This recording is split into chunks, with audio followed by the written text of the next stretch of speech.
Audio Jungle.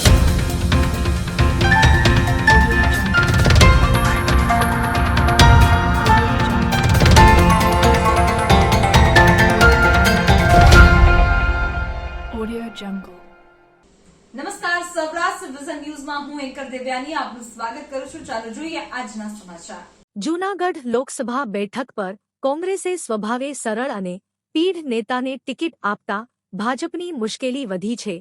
વર્ષોથી લોકો સાથે જોડાયેલા હીરાભાઈ જોટવાને ટિકિટ મળતા જ તેમના સમર્થકો સાથે સોમનાથ મંદિરે દર્શને અર્થે પહોંચ્યા હતા. સોમનાથ દાદાના દર્શન કરીને હીરાભાઈ જોટવાએ કોંગ્રેસને પ્રચંડ લીડથી જીતનો દાવો કર્યો. હીરાભાઈ જોટવાને ટિકિટ મળતા ભાજપથી નારાજ સમાજ હવે કોંગ્રેસ સાથે જોડાશે. હીરાભાઈ અને જોટવા પરિવાર વર્ષોથી સેવાકીય પ્રવૃત્તિઓ અને લોકોની સાથે જ રહ્યો છે. હીરાભાઈ જોટવા જમીન સાથે જોડાયેલા નેતા છે. દરેક સમાજના લોકોમાં સર્વ સ્વીકૃત છે.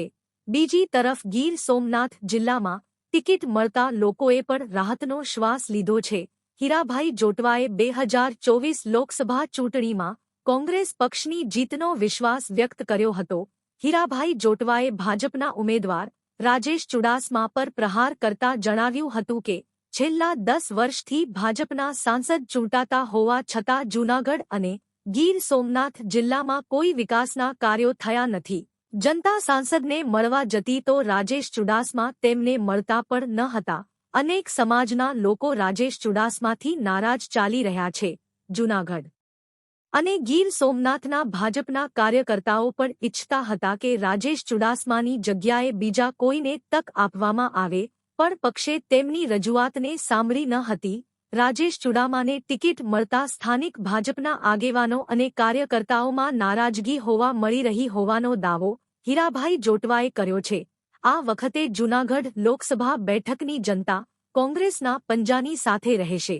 જૂનાગઢ બેઠક પર કોંગ્રેસની જીત નિશ્ચિત થઈ ગઈ છે. હવે આ બેઠક પર પ્રચંડ લીડ સાથે ભાજપના અભિમાનનો તોડવાનો દાવો હીરાભાઈ જોટવાએ કર્યો છે.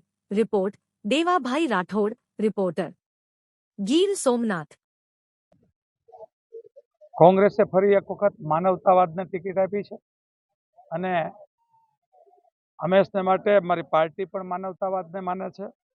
સનાતન ધર્મને હું માનું છું. એમની ગીતાના સંદેશ છે કે દરેક માણસમાં અને જીવસૃષ્ટિમાં પણ હું છું.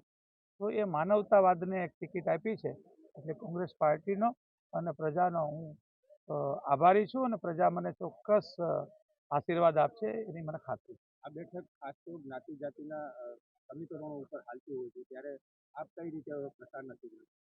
સામાન્ય રીતે વિશ્વમાં તમામ જગ્યાએ માનવથી કોઈ ઉપર નથી અને ભગવાને માનવ નામની શ્રેષ્ઠ કૃતિ મૂકી છે. એમાં કોઈ નાત જાતનો આ સીટ ઉપર સવાલ નથી. તમામ જ્ઞાતિઓએ, તમામ જાતિઓએ અને તમામ ધર્મના લોકોએ હીરાભાઈને સ્વીકાર્યા છે. ત્યારે હું બધાનો આભાર માનું છું. ભાજપ કહે છે 26 બેઠક 5 લાખ મતથી જીતી.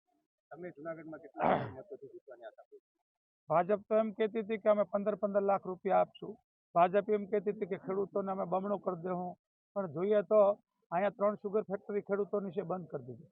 મેડિકલ કોલેજ અડધે પહોંચે ને ત્યાં એ તો વેચી, પણ અમારી સિવિલ હોસ્પિટલ છે ને એનું ટેન્ડર કાઢી નાખ્યું. એટલે ભાજપની ઉપર કંઈ લોકોને એવો ભરોસો નથી રહ્યો અને આ કોઈ આમાં નીતિ ન હોય, પ્રજાનીતિ છે કે આ સીટ કોંગ્રેસને જ આપવાની છે ને ગુજરાતમાં 10 ઉપરની સીટો કોંગ્રેસ. કેટલા મતે આપ કેટલા મતે? સામાન્ય રીતે આ નક્કી પ્રજા કરતી હોય છે અને જ્યારે અહંકારથી વાત કરીએ એવો હું અહંકારી માણસ નથી, પણ પ્રજાનો આશીર્વાદ છે એટલે હું સારા બહુમતીથી જીતીશ એનો મને વિશ્વાસ છે. જીવનને સારું અને ભવ્ય જીવવા માટે ફક્ત રૂપિયાની જરૂર નથી. જો તમારી અંદર કલા અને કૌશલ્ય હશે તો તમે બધું જ મળી જશે.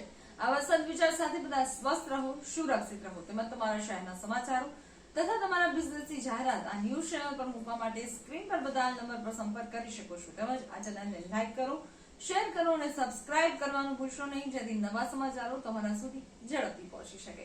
હવે સમય થયો છે વિદાયનો. નવા સમાચારો સાથે ફરી મળીએ. નમસ્કાર.